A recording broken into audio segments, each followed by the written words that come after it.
इसमें मिठास है। आज उसने उस रस को लिया, उसको पान किया, आनंद की अनुभूति हुई। अब जब संध्या काल होता है ना शाम के वक्त, तो भौरा गया, बोला मित्र चलो घर चलते हैं। गुबरीला कहने लगा, अरे मित्र कहां थे और कहां से कहां लाए, अभी तृप्ति नहीं हुई, अभी तो और रस पिएंगे। भौरा समझ गया कि भैया ये तो गोबर में रहने वाले थे, आज पुष्प के ऊपर बैठ गए तो ऐसा रस ने कहां मिला, चलो बैठे रहेंगे, सुबह मिलेंगे। बोले हाँ यहीं पर सुबह मिलेंगे। और भौरा वहां से उड़ गया। अब संध्या के समय जब सूर्य भगवान अस्ताचल को जाते हैं, सूर्य अस्त होता है, तो पुष्प की जो पंखुड़ी होती है, जो खिली हुई होती है, वो शाम के समय बंद हो जाती है। अब उसके अंदर बैठा है गुबरीला और पुष्प की पंखुड़ी बंद। अब प्रातः काल ऐसे ही हुआ, एक माली आया और वो फूल खिल नहीं पाया, थोड़ा थोड़ा खिल रहा था, इतने में माली ने उसे तोड़ दिया और जाकर के किसी भगवान के भक्त को दे दिया। और वो भगवान का भक्त गया तो जाकर के भोले बाबा के ऊपर उसने उसी पुष्प को चढ़ा दिया। अब गया मित्र भौरा उसी बगीचे में, अपने मित्र को ढूंढता है, उस पुष्प को देखता है, वहां पर वो पुष्प नहीं है, और पुष्पों में गया, सारे बगीचे को ढूंढा, सारे बगीचे में, लेकिन कहीं भी उसका मित्र नहीं मिला। लेकिन वो भौरा नित्य आता था, वो जानता था कि यहाँ के पुष्प जाते हैं मंदिरों में। इसे कहते हैं सच्ची मित्रता। वो मित्र अपने मित्र को खोजने के लिए मंदिरों में गया, मंदिरों में गया, तब तक एक दिन और व्यतीत हो गया। और जब ये पुष्प वासे हो जाते हैं, निर्माल्य हो जाते हैं, तो फिर क्या करते हैं, इन पुष्पों को इकट्ठा करते हैं और कहते हैं गंगा जी में छोड़ो, गंगा जी में विसर्जन करा। भक्तों ने पुष्पों को एकत्रित किया और गंगा जी में छोड़ा। अब भौरा को ढूंढते ढूंढते एक दिन व्यतीत हो गया। जब उसका मित्र नहीं मिला तो उसने विचार किया कि निश्चित ही उस पुष्प को हमारे मित्र ने छोड़ा नहीं होगा, तो मित्र हमारे पहुंच गए होंगे गंगा के किनारे। तो अब पहुंच गया वो गंगा के किनारे, तो गंगा के किनारे जाकर के क्या देखता है कि वही पुष्प खिला हुआ है और उसी पुष्प पर वो गुबरीला बैठा हुआ है। और भौरा ने जाकर के कहा, मित्र क्या बैठे रहोगे, चलो घर नहीं चलना है। तो गुबरीला क्या कहता है, मित्र तुमने मेरा उद्धार कर दिया। कहा हम गोबर में पड़े थे, उठा करके एक पुष्प के ऊपर बिठा दिया और यहाँ तक कि भगवान के ऊपर पहुंचा दिया कि हर पे चढ़ हरि के भय, हर पे चढ़ हरि के भय और चरण पखारे गंगा। अरे मित्र मोहि जान दे सो गंगा जी के संग।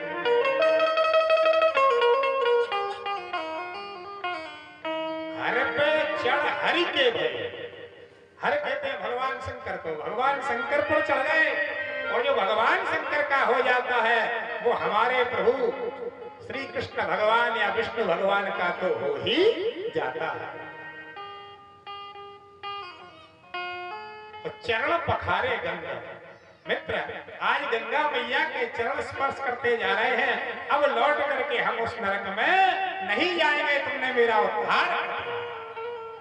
ये क्या है, बोले ये है सत्संग। एक सज्जन ने देखा, दुष्ट का उद्धार कर दिया। अब सत्संग क्या है, अब सत्संग नहीं किया, एक दूसरे के पूरक, एक निर्मल जल में रहने वाला हंस। अच्छा, हंस क्या खाता है? मोती चुगता है, निर्मल जल में रहता है। लेकिन हंस सज्जन है, उसने मित्रता करी दुष्ट से। किससे करी? बोले कौआ से। और कौआ का स्वागत किया। एक दिन कौआ कहने लगा, अरे मित्र, हमने तुम्हारे यहाँ पर बहुत दिन रहे, अब चलो हम तुम्हें अपने घर ले चलते हैं। कहाँ है तुम्हारा घर? चलते उड़ान भरते। हंस और काग दोनों उड़ान भरते हैं, बीच जंगल से जा रहे। थोड़ी थकान हुई तो रास्ते में ऐसा ही सुंदर एक बरगद का वृक्ष था। अब भाई कौआ लेकर के जा रहा हूं, वो जो लेकर के जा रहा है वो नाश्ता पानी कराएगा, है? जैसे आज हमारे आलम जी ने नाश्ता पानी की व्यवस्था करी, केला बंटवाए, फल बंटवाए, सब कुछ, क्योंकि इनका कर्तव्य था। तो कौआ लेकर के जा रहा है तो कौआ कहने लगा, मित्र चलो इस बरगद के ऊपर विश्राम करते हैं और हमारा कर्तव्य है कि हम तुम्हारे लिए कुछ नाश्ता पानी लाए।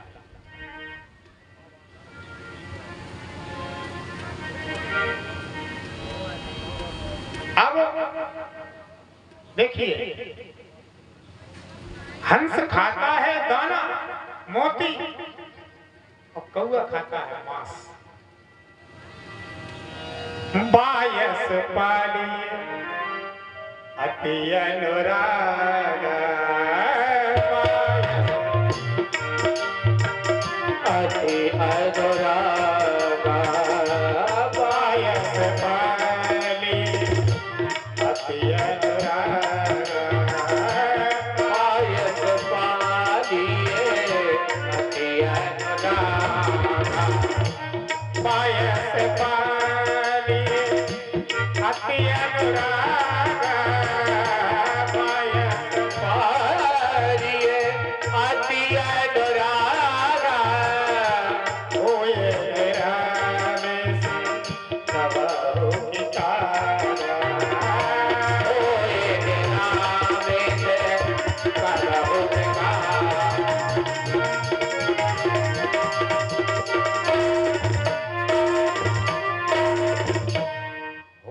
राम से कबहु कितारा। कौआ गया और जाकर के एक मांस का टुकड़ा लेकर के आया और हंस से कहा, हम तुम्हारे लिए भोजन लाए। हंस कहने लगा, अरे हम निर्मल जल में रहते हैं, मोती चुगते हैं, और कहा तुम मांस का टुकड़ा लेकर के हमारे लिए आए, इसको हम नहीं खाते। कौआ कुछ कहना चाहता था और मांस का टुकड़ा नीचे गिर गया। नीचे एक राजा आए हुए थे, वहां पर विश्राम कर रहे थे, शिकार के लिए धनुष बाण रखे हुए थे, और वो राजा के ऊपर मांस का टुकड़ा गिरा। राजा ने देखा कि मांस का टुकड़ा हमारे ऊपर किस दुष्ट ने डाल दिया, और राजा ने अपना धनुष बाण संभाला। और काक चेष्टा, कौआ की चेष्टा, आप बीच रास्ते में जा रहे हो, कौआ कहीं बैठा है, आप वैसे ही झुक जाओ, वो ये समझेगा कि हमारे लिए ढेला पत्थर उठा रहे हैं और उड़ जाएगा वहां से। कौआ समझ गया कि राजा नीचे धनुष बाण संभाल रहे हैं, यहाँ पर खतरा है, और कौआ वहां से उड़ गया। कौआ उड़ गया। अब बैठा कौन है? हंस।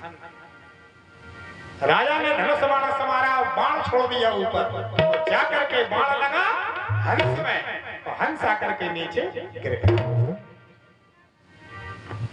हंस ने राजा को देखा, हंस कहने लगा, राजन ना हम काक अहो राजन, ना हम काक राजन, हम कौआ नहीं है, ना हम काक अहो राजन, हम हंसे चु निर्मले जले, हम निर्मल जल में रहने वाले हंस हैं, लेकिन हमने जीवन में एक गलती कर दी। बोले क्या? बोले नीच संग प्रसादेना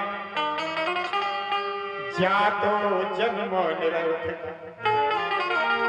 हमने जीवन में केवल एक गलती करी, एक दुष्ट की नीच की संगति करी, तो हमारा जीवन व्यर्थ चला गया।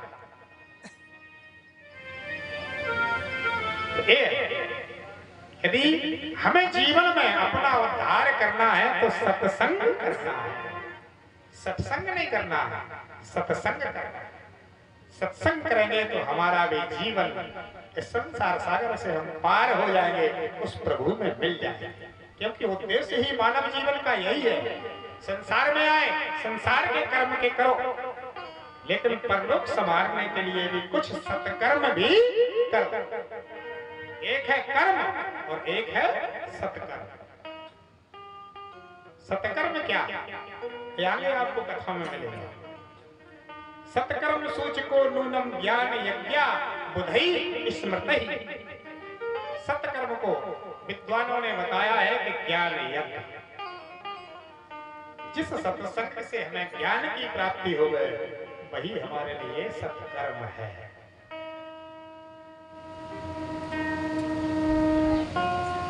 जब हमारा किसी काम को करते हैं तो सबसे पहले मंगलाचरण करते हैं, और मंगलाचरण जीवन में बहुत आवश्यक है। अरे हमारा यात्रा भी करते हैं, घर से निकलते हैं तो देवताओं का स्मरण करते हैं। जिस गंतव्य स्थान के लिए हम जा रहे हैं सुरक्षित पहुंच जाए, भगवान गणेश जी के नामों का उच्चारण करते हैं, या अपने किसी इष्ट देवता को मनाते हैं, कोई भी काम करते हैं। और जब वेद व्यास जी इस महापुराण की रचना करते हैं, इतना बड़ा काम करते हैं, हम तो अपने मंगल के लिए मंगलाचरण करते हैं, केवल अपने के लिए। और वेद व्यास जी मंगलाचरण किसके लिए कर रहे हैं? बोले सारे संसार के लिए, प्राणियों के लिए मंगलाचरण कर रहे हैं कि इससे सारे संसार का उद्धार होगा, सबका मंगल होगा। इसलिए सबसे पहले मंगलाचरण किया।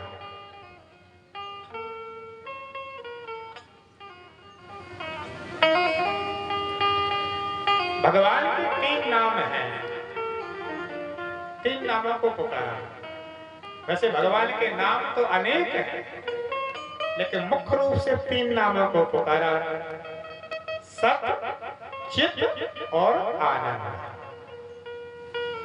और तीनों को मिला दो तो एक नाम बन जाता है सच्चिदानंद। और इनकी संधि अलग अलग कर दो, सत धन चित धन आनंद, सच्चिदानंद। सच्चिदानंद रूपाय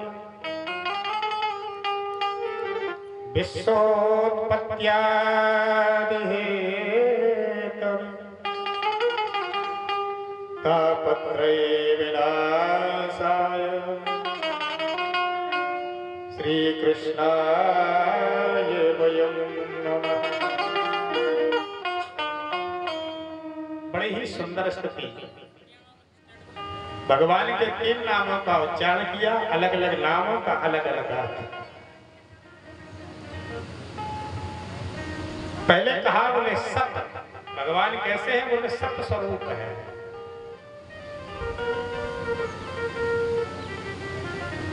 देखिए आप, क्या संसार सत स्वरूप है?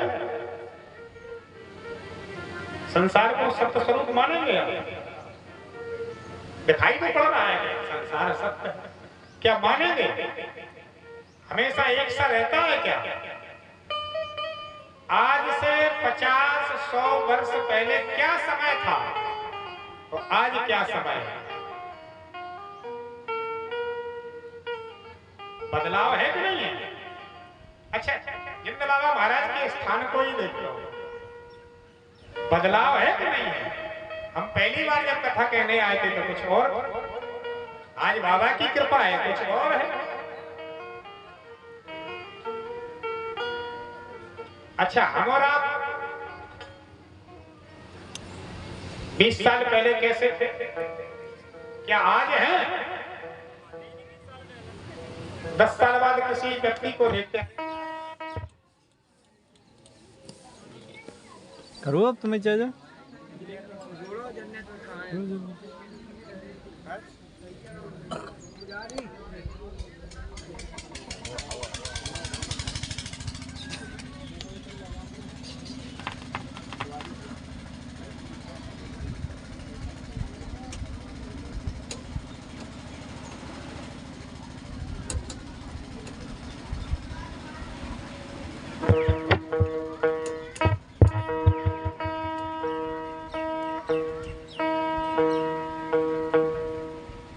श्री राधे बोलिए वृंदावन बिहारी लाल की जय हो। आइए प्रसंग पर ध्यान दें।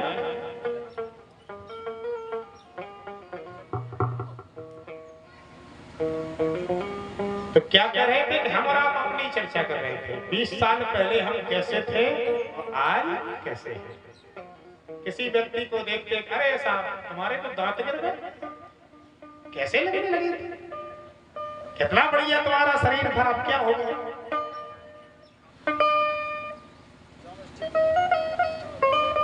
तो क्या ये सत्य है? नहीं, इसका भी बदलाव है, लेकिन हमारे ऊपर से है।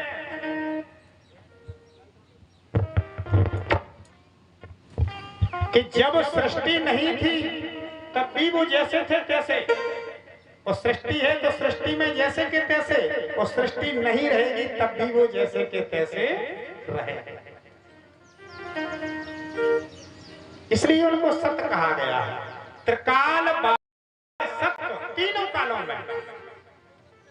अच्छा और उदाहरण दें, जैसे नीचे मिट्टी के घड़ा रखे हैं, मिट्टी के घड़ा। अच्छा ये बताइए जब ये घड़ा नहीं बना था तब इसका क्या स्वरूप था? भाई घड़ा तो मिट्टी के हैं, और जब जो घड़ा बनकर तैयार नहीं है तो तब इसका स्वरूप क्या था? क्या बात है, अरे वाह राकेश जी सत्संग करते। हाँ तो जब घड़ा नहीं बना था तो क्या था? बोले मिट्टी था, और बन गया तो बताइए किसका बना है? मिट्टी का। अच्छा टूट जाएगा फिर क्या बचेगा? मट्टी ही बचेगी। तो इसका सत्य क्या है? बोले घड़ा सत्य नहीं है, घड़ा तो एक संसार का आकार है जो हमारा आपको दिखाई पड़ रहा है, लेकिन उसका सत्य क्या है? बोले उसका सत्य है मिट्टी। संसार का सत्य भी है परमात्मा। ये जो संसार दिखाई पड़ रहा है इसमें भी उसी ब्रह्म का निवास है, कण कण में, पत्ते पत्ते में। कहां नहीं है परमात्मा? हर जगह परमात्मा का वास। इसलिए तो कहा है सिया राम वै सब जग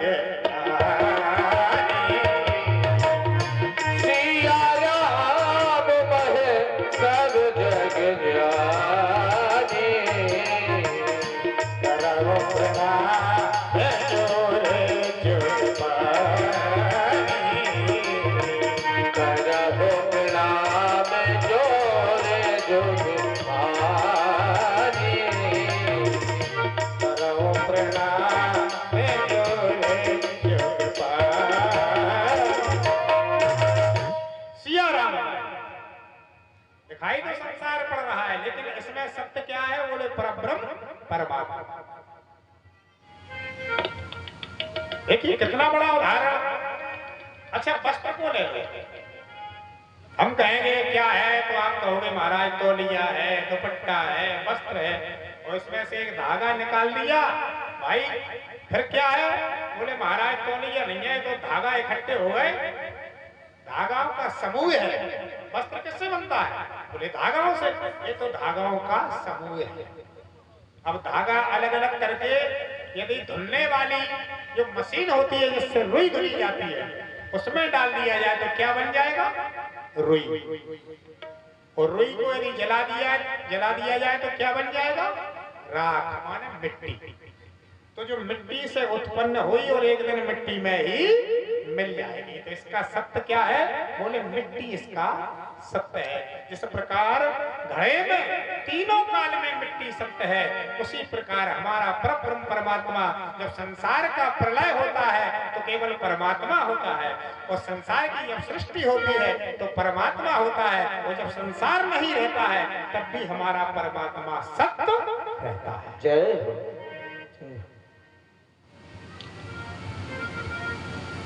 ये है परमात्मा की पहचान, सत्य स्वरूप है।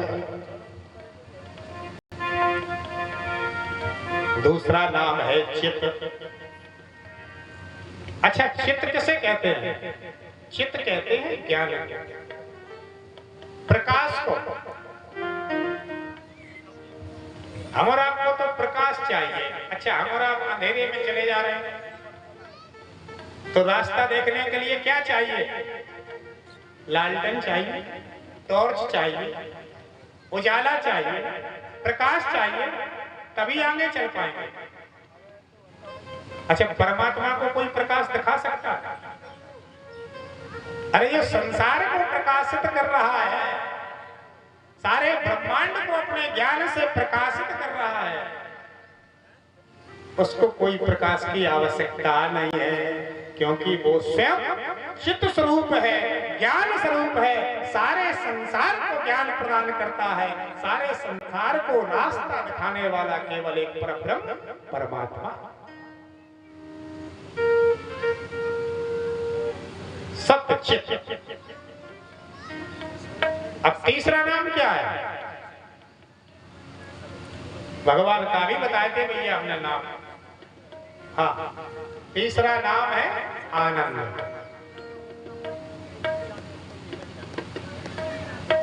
आनंद मजा में बड़ा अंतर है। भंडारो पाओ, मुशक्कताओ गाओ, मजा आओ, ये सही रोज मिले।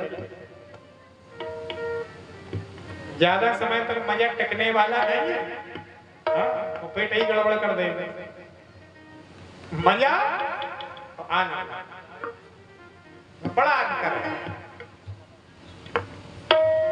अच्छा देखिए, भगवान का ही नाम आनंद है। अच्छा, नंद बाबा किया जब भगवान ने अवतार लिया तो क्या गाया गया? नंद के कृष्ण भई जय कन्हैया लाल की, कि नंद के आनंद भय। आनंद भय। जय जो आनंद सिंधु सुख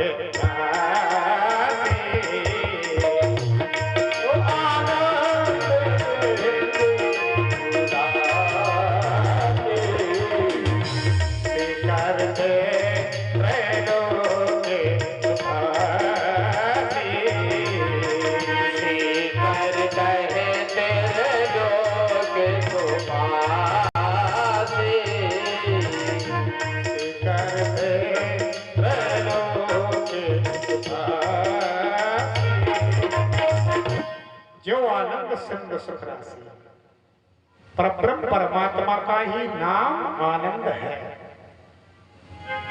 और जिसने इस नाम के आनंद की अनुभूति अपने अंदर कर ली तो फिर बखान नहीं कर सकता, उसका व्यक्ति बखान नहीं कर सकता।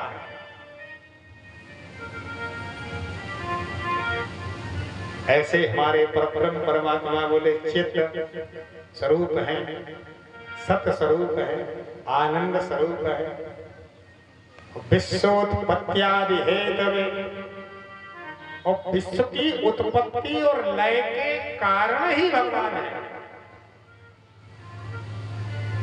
भगवान चाहे तो लय हो जाए, भगवान चाहे कुछ भी हो सकता है। अभी एक बीमारी आई थी कोरोना, डॉक्टर कहते हम बैठेंगे, हजारों डॉक्टर ही मर गए। बताओ किसने बैठा? भगवान। तो भगवान ही विश्व की उत्पत्ति और लय के कारण है। विश्वोत्पत्त्यादि हेतवे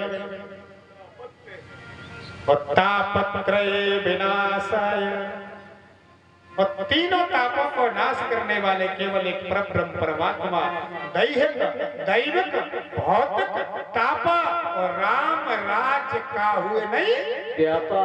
जय हो।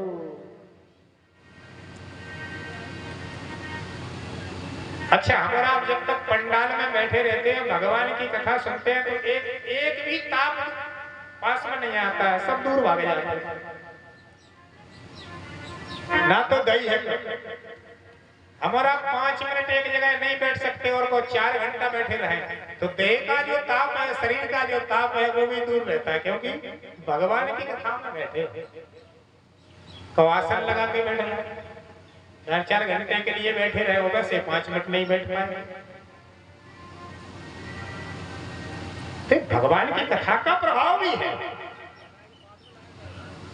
यदि हम भगवान से जुड़े हैं तो हमें ये तीनों ताप व्याप्त नहीं हो सकते, हमसे दूर रहेंगे। ऐसे प्रभु को आइए हम सब मिलकर के श्री कृष्णाय वयं नमः, हम सब मिलकर के उनको प्रणाम करते हैं। श्री कृष्ण गोविंद हरे मुरारी, हे नाथ नारायण वासुदेव।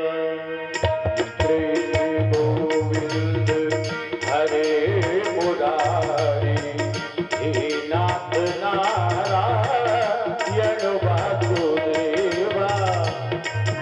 सभी को बोलना है और बड़े प्रयत्न के साथ।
वासुदेव। कृष्णा कृष्णा कृष्णा राधे कृष्णा कृष्णा कृष्णा। सभी लोग बोलेंगे। देखो इसमें हम लोगों का कोई वो नहीं है, आप लोग भी बोलोगे तो सारे जीवन में यदि कोई बात परमात्मा के यहाँ लिखी जाती है तो बस यही उनका नाम, जो उन्हें पुकारता है याद करता है तो वो दया करते हैं, क्योंकि याद का उल्टा करिए दया है। तो आप उन्हें याद करिए, कहिए मिलकर के कृष्णा कृष्णा कृष्णा राधे कृष्णा कृष्णा कृष्णा।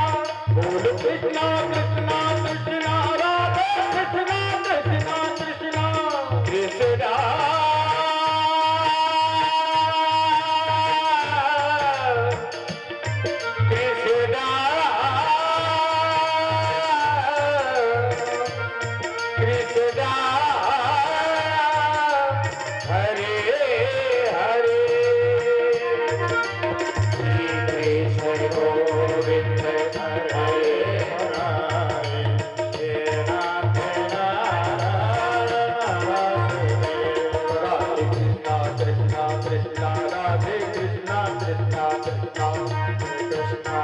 कृष्णा राधे कृष्णा कृष्णा कृष्णा। महाराज जी ऐसे नहीं, हमें ऐसा लगता है कि अभी इनकी समझ में नहीं आया।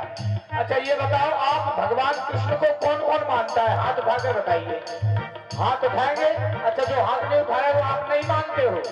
अरे एक हाथ नहीं, एक हाथ से तो लगेगा कांग्रेस पार्टी के हो। नहीं, हम परमात्मा की पार्टी के दोनों हाथ उठाकर अब तालियां बजाते हुए कहेंगे हरे कृष्णा कृष्णा कृष्णा राधे कृष्णा कृष्णा कृष्णा कृष्णा कृष्णा कृष्णा राधे कृष्णा कृष्णा कृष्णा। कृष्ण गोविंद हरे मुरारी हे नाथ नारायण वासुदेव।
भगवान की जय हो।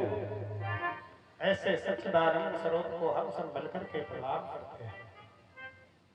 ये जो श्री कृष्ण गोविंद हरे मुरारी, ये जो कीर्तन है ना, किसी ने बनाया नहीं है। हाँ, ये वेद व्यास जी के द्वारा लिखित है। श्रीमद् भागवत महापुराण का ही ये संकीर्तन है।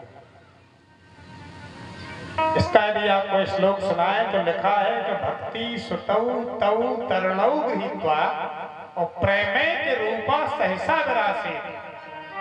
हाँ, श्री कृष्ण गोविंद हरे मुरारे और नाथे के नामानि मुहुर वदन्ति।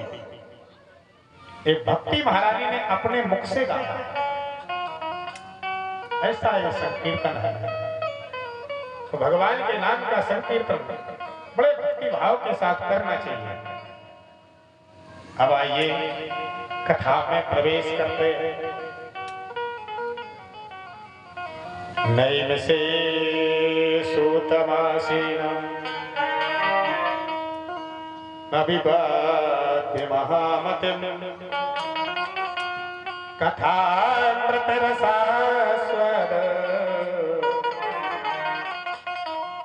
कुशलासोनिको ब्रवीत्। नैम से सूतम आसीनम,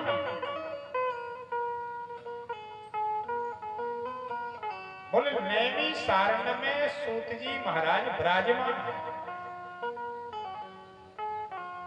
और बोले उनका अभिवादन हो रहा है। कौन कर रहा है? कथा अमृत रसास्वाद। अच्छा, कथा भी हर कोई नहीं सुन सकता। कथा वही व्यक्ति सुनता है जिसे कथा सुनने की आदत हो या और रस को। कथा क्या है? रस है। रस पीने की कला हो, कुशलता हो, वही उस कथा को सुन सकता है। तो यहाँ देखिए आप, अभिवादन हो रहा है। कथा अमृत रसा स्वादो, कथा का जो रस है उसका स्वाद लेने में कुशला, बोले कुशल है, बड़े ही चतुर है, कुशल है। कुशला सौनिको प्रवीण। कौन? बोले सौनक आदि जो 88,000 ऋषि हैं वो बड़े कुशल हैं। वो क्या करते हैं? बोले सूत जी महाराज का अभिवादन करते हैं। अब यहाँ पर सूत जी महाराज हैं, इनकी उम्र बहुत कम है वो जो 88,000 ऋषि हैं, इनकी उम्र बहुत है, हजारों वर्ष की है। और प्रणाम किसे कर रहे हैं? बोले कम उम्र वाले को प्रणाम कर रहे हैं।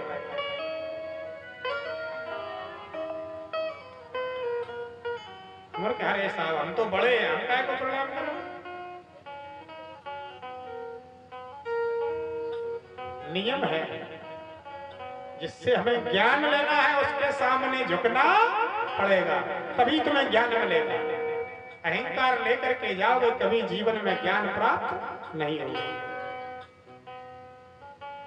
हमारे यहाँ वृद्ध कहते हैं, कोई होता है बल वृद्ध, कोई होता है ज्ञान वृद्ध, कोई होता है वयोवृद्ध, उम्र में वृद्ध, बल में वृद्ध, कोई होता है धन वृद्ध। हाँ, पैसा वाले, अरे साहब बहुत बड़े आदमी हैं, बड़े कैसे हैं?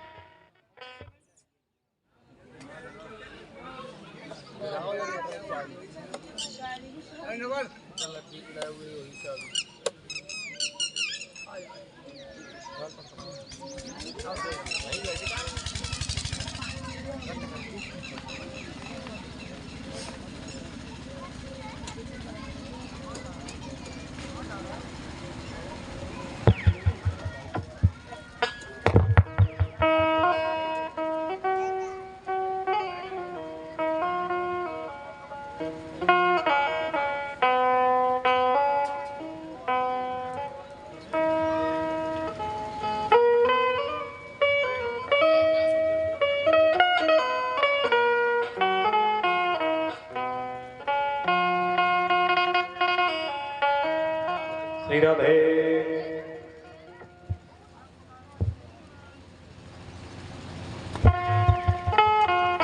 ज्ञान वृद्ध, बल वृद्ध, धन वृद्ध, बड़े आदमी, उम्र कम है लेकिन बड़े कैसे? बोले पैसा से। हाँ, पैसा वाले बल वृद्ध है, धन वृद्ध है, ज्ञान वृद्ध नहीं है।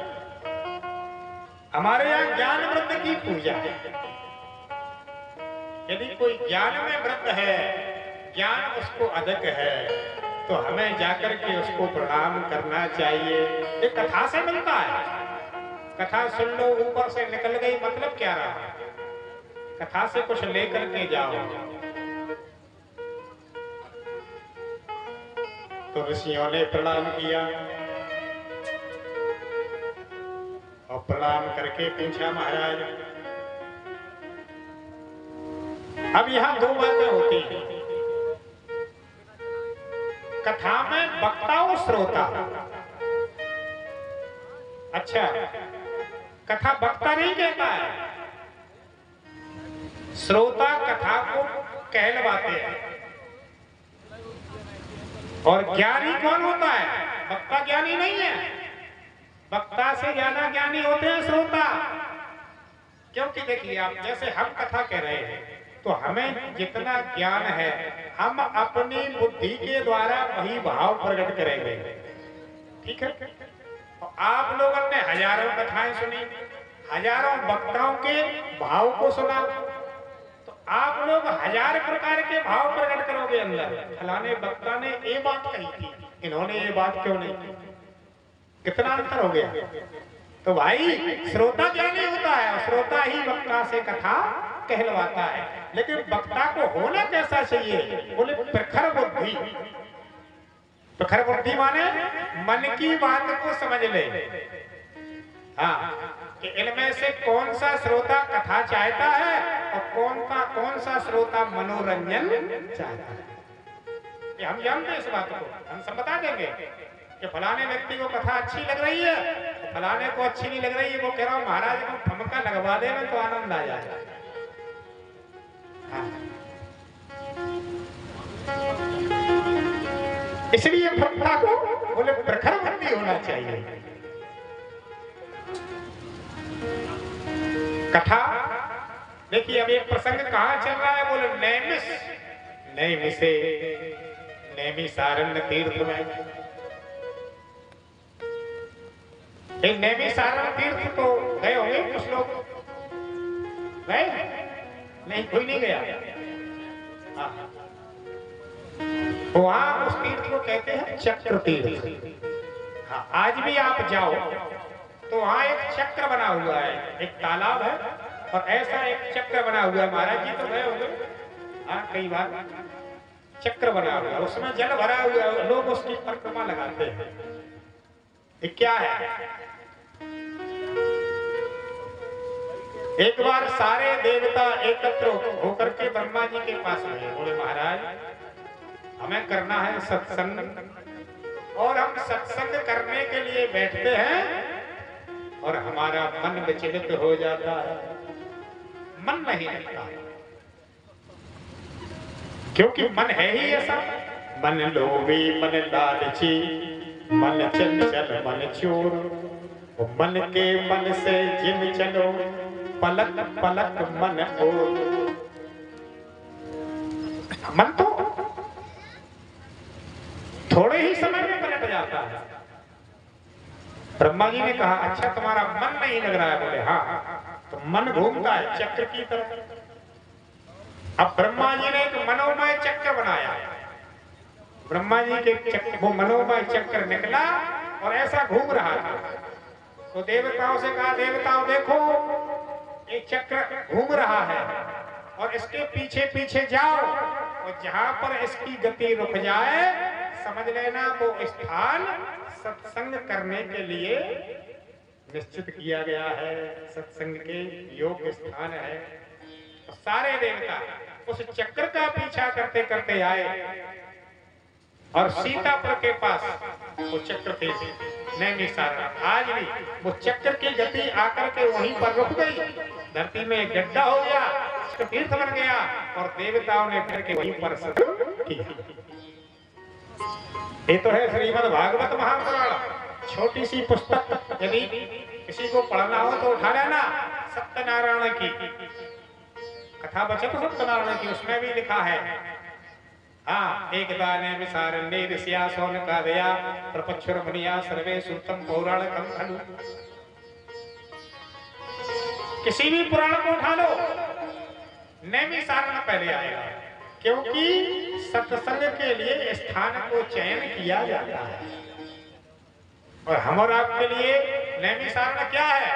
एक कथा पांडाल जिंद बाबा का स्थान। ये हमारे लिए क्या है? नैमिषारण्य है।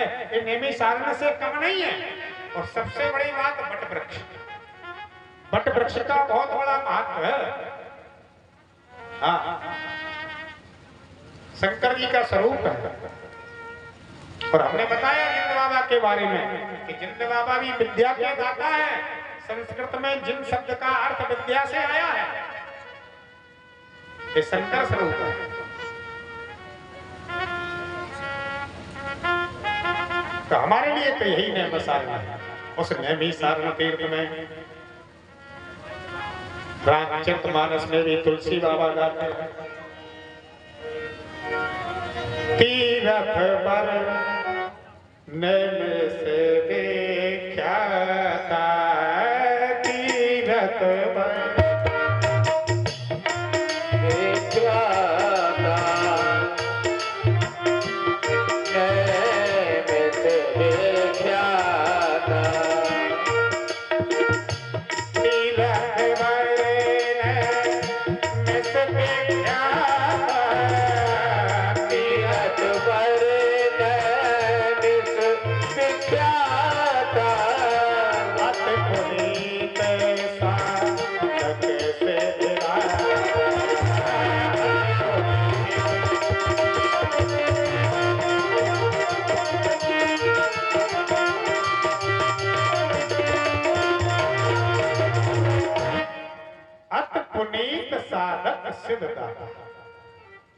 ऐसा नैमिषारण्य तीर्थ है, विख्यात है और साधक को सिद्धि देने वाला है। अज्ञान ध्वांत विध्वंस कोटि सूर्य समप्रभ सोताख्याय कथा मम कर्ण रसायन। अब प्रश्न करते हैं महाराज हमें ऐसी कथा सुनाए अज्ञान भ्रांत विध्वंस जो अज्ञान रूपी अंधकार है, उस अंधकार को दूर करने के लिए कोटि सूर्य समर्पण हो। जब सूर्य का उदय होता है तभी अंधकार मिटता है। तो उस कथा में इतना ज्ञान हो, इतना ज्ञान रूपी प्रकाश हो कि जो हमारा अज्ञान रूपी अंधकार है वो दूर हो।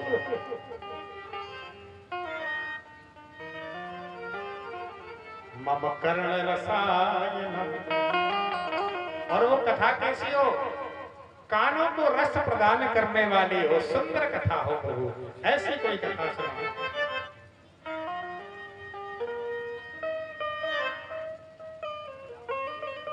और महाराज जिस कथा से माया मोह है दूर हो। अच्छा, मोह, जो मोह है वो माया का पुत्र है। अच्छा, मोह कब बढ़ता है व्यक्ति का? जब हमारे पास कुछ है तो हमें उससे मोह होगा, तो कुछ है ही नहीं तो मोह होगा क्या? जो त्यागी होते हैं, सन्यासी होते हैं, उनके कुछ है ही नहीं, ना घर ना परिवार, कुछ नहीं, तो बताओ उन्हें किस बात का मोह है? और यदि माया संपत्ति है, उनके पास भी गाड़ी बंगला घोड़ा है, तो उनको भी मोह उत्पन्न हो जाता है। तो मोह किसका पुत्र है? माया। माया से ही मोह की उत्पत्ति हुई है। तो महाराज ऐसी कथा सुनाए कि इससे माया मोह दोनों से छुटकारा हो, ऐसी कथा सुनाए। यह घोरे कलो प्राय जीवश्चा सुरतांगता। इस कलयुग में प्राय जीव असुर भाव को प्राप्त हो गए। अब असुर भाव क्या है और देव भाव क्या है, जरा सुने। असुर भाव आज के समय में व्यक्ति, हर कोई जानता है कि अपने जो दुख से दुखी तो है ही नहीं, दूसरे के सुख को देख करके दुखी है, ये तो निश्चित है। ऐसा ही आज नहीं, पहले भी था। देवता और दैत्य, ये दोनों आपस में इनका झगड़ा हुआ। दैत्य बोले क्यों संसार में तुम्हारी पूजा होती, हमें कोई नहीं पूछता, हमको भी पूजना चाहिए। इन दोनों का झगड़ा जब हुआ और झगड़ा करते करते पहुंचे ब्रह्मा जी के पास, और ब्रह्मा जी से कहा महाराज ये क्या हो रहा है संसार में? हम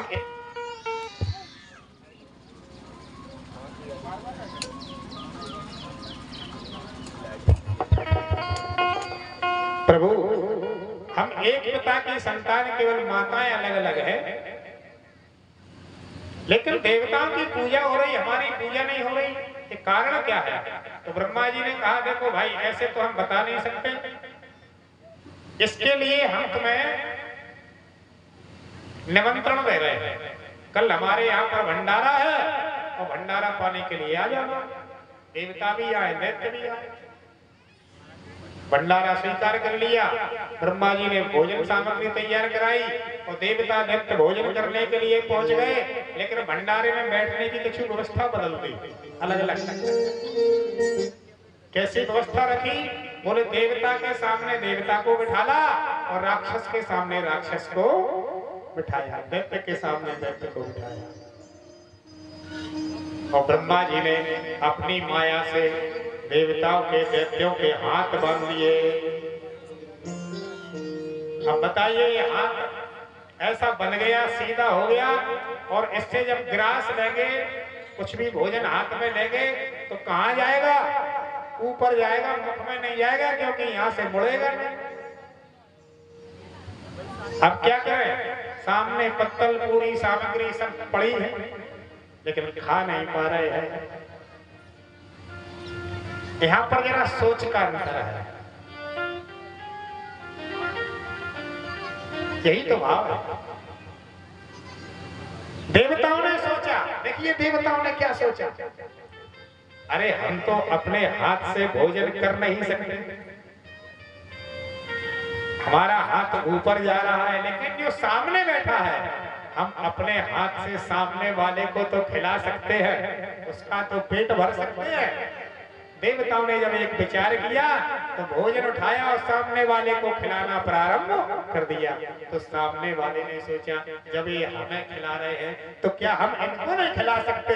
एक दूसरे को भोजन कराने लगे और राक्षस इसी ताक में रहे कि पहले इसकी पत्तल का रसगुल्ला कहीं हमें मिल जाए तब अपनी का खाएं। हाँ, इसी ताक में रहे। तब तक तो सीताराम मिल गई। हाँ, भंडारे की राम नाम का गोला गल गया लास्ट का, और सबने हाथ धो लिए और दैत्य भूखे रह गए। देवताओं ने भोजन कर लिया। अब ब्रह्मा जी ने कहा भैया तुम ही बताओ संसार में किसकी पूजा होनी चाहिए। तुम आपस में भूखे मर गए और इन्होंने आपस में भोजन कर लिया, तो बताइए पूजा तुम्हारी होगी या इनकी होगी। इसलिए संसार में देवताओं की पूजा। तो आज का व्यक्ति यही तो सोच रहा है कि हमारा तो है ही, पड़ोसी का भी आ जाए।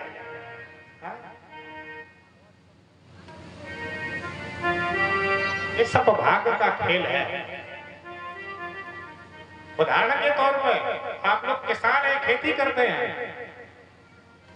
एक साथ तौल करके आप बीज बोइए अपने अपने खेतों में, अलग अलग खेत एक से हो, एक सी लागत लगाओ, फिर भी जब पैदावारी होगी तो अलग अलग होगी,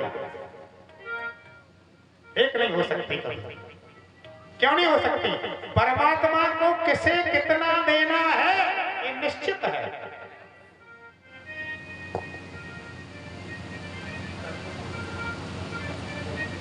वो उसके हाथ में है। लेकिन व्यक्ति ये बात को नहीं सोचता, वो तो ये सोचता है कि हमारा है, पड़ोसी का भी हमें मिल जाए, मिलने वाला नहीं है। एक मन की इच्छा कभी पूर्ण होने वाली नहीं है। तो कह रहे हैं कि आसुरी भाव को देवता प्रकट करते हैं। प्रभु हमारा एक आसुरी भाव चला जाए, ऐसी कोई कथा सुना। देखिए संसार में किसी से ज्ञान लेना तो उसकी बड़ाई भी करना है। तो यहाँ पर ऋषियों ने सूत जी महाराज की बड़ाई करी, उनको कहा कि प्रभु आप तो समर्थ गुरु हैं, हमें ऐसी कथा सुना। अच्छा, किसी को चिंता मणि मिल जाए, जैसे आपको मणि दे देगा, तो मणि आपको क्या देगी? संसार का सुख। आप धन मांगोगे, धन दे देगी, संसार का सुख आपको मिल जाएगा। और आपको कल्प वृक्ष दे दिया जाए तो कल्प वृक्ष से जो मांगोगे वो देगा। कहां तक की देगा? बोले स्वर्ग तक की संपदा तुम्हें दे देगा। क्या कल्प वृक्ष तुम्हें मोक्ष दे सकता है? मणि तुम्हें मोक्ष दे सकती है? नहीं दे सकती। बोले कौन दे सकता है? वो दे सकता है एक समर्थ गुरु, एक ज्ञानी व्यक्ति। जीवन में यदि एक समर्थ गुरु मिल गया तो हमें वो योगी दुर्लभम वैकुंठम प्रयच्छति, जो योगियों के लिए दुर्लभ वैकुंठ है वो वैकुंठ भी प्रदान करा सकता है, दे सकता है। कौन दे सकता है? बोले गुरु। बगैर गुरु के मिलने वाला नहीं है। तो हम जानते हैं प्रभु कि आप तो योगियों के भी योगी हो, महान गुरु हो। प्रभु हमें कोई ऐसी कथा सुना। इस प्रकार का प्रश्न किया, बड़ाई की और प्रश्न किया। काल व्याल मुखग्रास त्रास निर्वास हेतु। काल व्याल, हमने कहा था ये संसार भी व्याल है, माने सर्प है, और हम इस सर्प से लड़ रहे हैं। सबसे पहले कथा सुनाई थी आपको शुरुआत में। हाँ, कि संसार क्या है? बोले हम भी एक सर्प नेवले की लड़ाई लड़ रहे हैं। काल व्याल मुखग्रास त्रास निर्णा सहेतवे श्रीमद्भागवतम शास्त्रम कलौ कीरेण भासितम्। इस कलयुग में उस व्याल से, उस सर्प से बचने के लिए वेद व्यास जी ने, जो सुखदेव जी ने कथा गाई है श्रीमद् भागवत महापुराण, बोले क्या है वो? बोले वही तो जड़ी है जो नेवला उसे चाटता है और सर्प से लड़ाई लड़ता है और जीत जाता है, सर्प मारा जाता है। तो हमें भी यदि काल व्याल से बचना है तो श्रीमद् भागवत कथा रूपी मणि को समय समय पर चाटते रहना है, इसको सुनना है।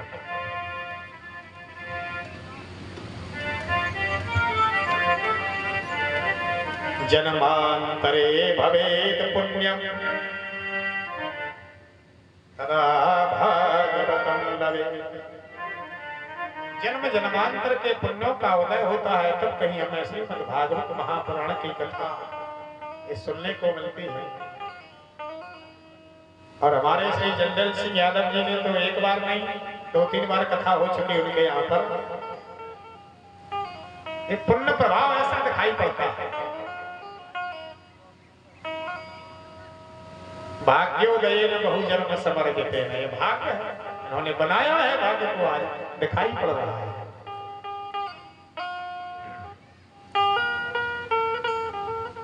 परीक्षते कथाम भक्तो सभायाम संस्थिते सुखे।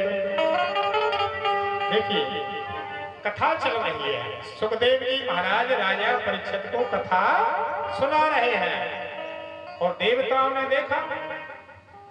तो देवता क्या करते हैं? बोले सुधा कुंभम गृहीत्वैव। सुधा कहते हैं अमृत को, अमृत का कलश लेकर के आए। कहां आए? उसी सभा में जहां कथा चल रही है। और सुखदेव जी महाराज से कहा, अरे इस कथा को हमें सुनाओ और अमृत राजा परीक्षित को पिलाओ। राजा परीक्षित का उद्धार हो जाएगा, अमर हो जाएगा अमृत पीने से। सुखदेव जी महाराज समझ गए कि कथा के प्रेमी नहीं है, ये तो व्यापारी है। कौन है? व्यापारी है, कथा के प्रेमी नहीं है। ये कथा सुनने नहीं आए, ये आए हैं व्यापार करने के। अमृत ले लो और कथा हमें सुना दो। तो व्यापारी को कथा सुनानी चाहिए? बोले कभी नहीं सुनानी चाहिए। क्वा सुधा क्वा कथा लोके क्वा काचा क्वा मणिमान। कितनी बड़ी उपमा ने डाली। क्वा काचा और कहा मणि। कहां एक कांच की अंटी और कहां एक मणि, इनकी तुलना हो सकती है? कभी नहीं हो सकती। अरे बोले जाओ, तुम्हारा अमृत तो कांच के बराबर है और हमारी कथा मणि के बराबर है। जाइए अमृत का कलश ले जाइए, हम तुम्हें कथा नहीं सुनाएंगे, लौटा दिए। ब्रह्मा जी के पास पहुंचे देवता। ब्रह्मा जी बड़े चक्कर में पड़े। अच्छा ऐसा किया? बोले हाँ। राज्यो मोक्षम तथा पुरा धाता विस्मता। धाता अपि विस्मता। धाता कहते हैं ब्रह्मा। राज्य मोक्षम। जब 7 दिन व्यतीत हुए और 7 दिन के बाद राजा परीक्षित का जब उद्धार हुआ तो ब्रह्मा जी ने देखा तो ब्रह्मा चक्कर में पड़ गए, विस्मय में पड़ गए। अरे भागवत महापुराण से राजा का उद्धार। तो ब्रह्मा जी क्या कहते हैं? सत्यलोके तुलाम बद्ध्वा तौलियत साधनान्यया। सत्यलोक में क्या करते हैं? बोले एक तुला लगाते हैं। तुला माने तखरी, और एक तरफ सारे साधन वेद सब रख दिए, जप तप सब रख दिया, और एक तरफ भागवत महापुराण को रखा। तो भारी पल्ला किसका रहा? भागवत महापुराण। ब्रह्मा जी ने भी कहा, अरे देवताओ, ये कोई साधारण ग्रंथ नहीं है। मैल रे भगवत रूपम शास्त्रम भागवतम कलहु पठनात् श्रवणात् सत्यो वैकुंठम फलदायक। मैंने भगवत रूपम, ये साक्षात श्री कृष्ण का ही स्वरूप है, ये भगवान का ही स्वरूप है। बोले इसका पठनात् और इसका श्रवण वैकुंठम फलदायकम, यानी जो इसको मन लगा करके पढ़ता है, मन लगा करके भगवान की कथा को सुनता है, तो वैकुंठ का फल उसे प्राप्त हो जाता है। इसमें कोई संदेह की बात नहीं है। तो ये भगवान की कथा हर किसी को नहीं मिलती। राम कथा के तेई अधिकारी, राम कथा के तेई अधिकारी, जिनको सत संग के अधिकारी, जिनको सत संग के अधिकारी,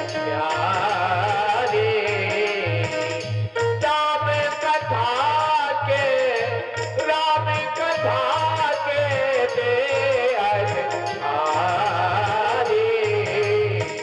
जिनका हो सत संग के अधिकारी।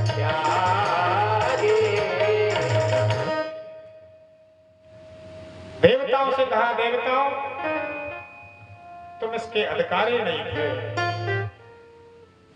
तुम सत्संग की भावना से सुखदेव जी के पास नहीं गए थे, तुम व्यापार की भावना से गए थे, इसलिए तुम्हें कथा नहीं सुनाई। ये साक्षात भगवान का ही स्वरूप है। अब आती है सप्ताह विधि कि संसार में सप्ताह विधि कब से चली। एकदा ही विशालायाम चत्वारलसयो मलः। ये जो कथा चल रही है श्रीमद् भागवत महापुराण के महात्म की कथा है। महात्म माने महानता। और जब तक हम किसी की महानता के बारे में जानेंगे नहीं, उससे हमें